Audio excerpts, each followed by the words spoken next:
Most people who try to budget quit within the first month. They set it up carefully, they fill in all the categories, they feel organized and in control. And then life happens and the whole thing falls apart. And I used to think the problem was discipline, that the people who stuck to budget just had more willpower than everyone else. But I've spent years studying personal finance, and what I found is this: the problem is almost never the person. The problem is the system. Most budgets are built to fail. And in this video, I am going to show you exactly why and what to do instead. The most popular budgeting method in the world is something called zero-based budgeting, where you assign every single dollar a job until you get to zero at the end of the month. Every category has a number: housing, food, transport, entertainment, clothing, subscription. You add it all up and it should equal your income exactly. It sounds logical, and in theory it is, but here is the problem: real life does not look like a spreadsheet. Your car needs a repair, your best friend has a birthday party, your phone breaks, your heating bill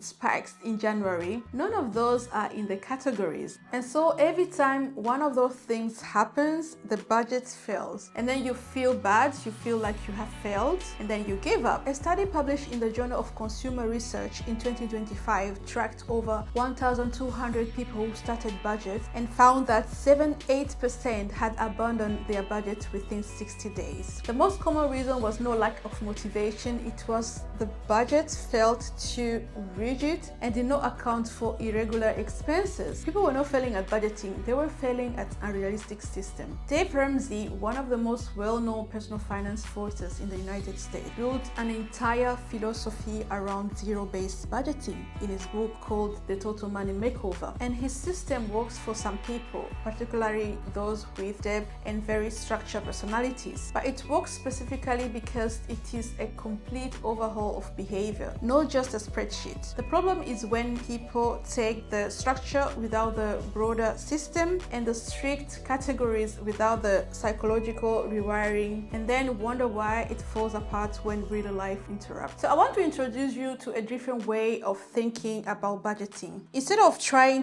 to track every single category, which is exhausting and unsustainable for most people, I want you to focus on one number that tells you everything you need to know about your financial health. The number is your saving rate. How much of your income do you keep every single month? So here's why this matters more than any category tracking. If you earn $3,000 a month and you spend $2,850, something has gone wrong. It does not matter whether you spend too much on food or too much on going out, the result is the same. You kept almost nothing. But if you earn $3,000 and you consistently keep $400 of it every single month, whatever you do with other $2,600 is entirely up to you. The number that determines your financial future is not how much you spend on coffee, for example. It is how much you keep. The financial independence research community has studied this extensively. A landmark analysis published on early retirement now in 2016 and still widely cited today showed that saving rate, far more than income, is the primary predictor of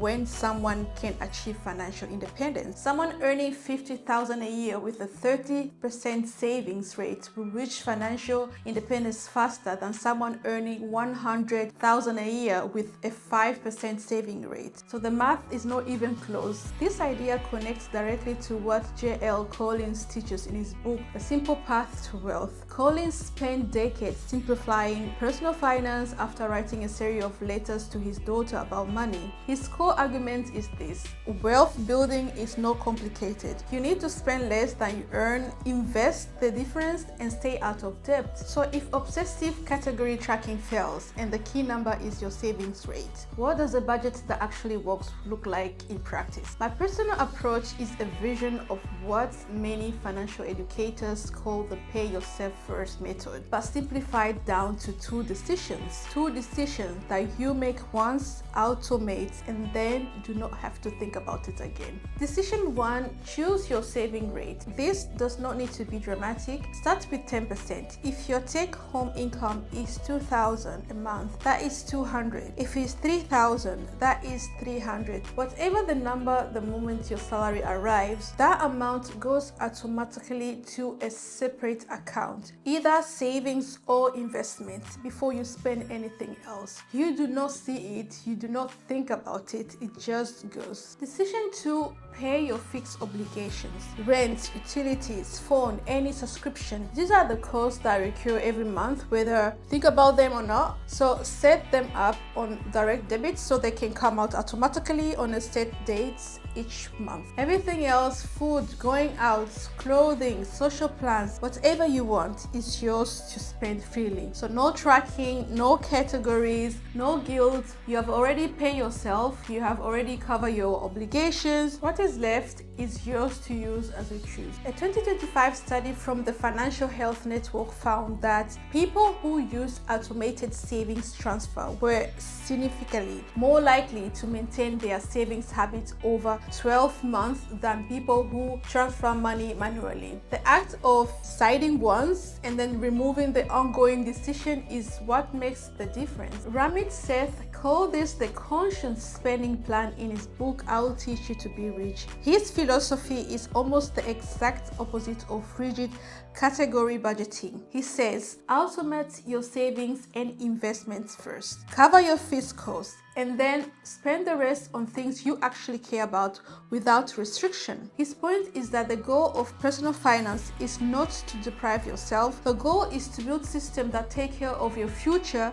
automatically so that your present spending comes with zero guilt. So step 1 is calculate your actual saving rate. Look at your 2 months of bank statements, add up your total take-home income, add up your total spending. The difference is what you kept. Divide what you kept by your income and multiply by 100. That is your current saving rate. Step 2, set it up one automatic transfer. Open your banking app or log into your online banking. Set it up a standing order, an automatic transfer for whatever amount you decided is your saving rate. Set it up to go out on the same day as your salary arrives or the day after. Even if that number starts small, even if it is 50, the habit of automating is worth more right now than the specific amount. So this money goes to a separate account, ideally one that is not too easy to access. A saving account at a different bank works well. The slight friction of having to log in somewhere else means you are less likely to dip into it impulsively. So the last step is the part most people find hardest to believe. Once your savings rate is automated and your fixed bills are covered, you genuinely do not need to track the rest. If you want to check in once a week to make sure you are not hitting for zero before the end of the month, do that. But you do not need a spreadsheet with 15 categories and a daily review. The budget that works is not the most detailed one. It is the one that requires the fewest ongoing decisions, because those decisions are the thing that cause people to quit. A 2025 report from the Consumer Financial Protection Bureau found that financial stress, no lack of information, is the primary barrier to better money management for most households. People already know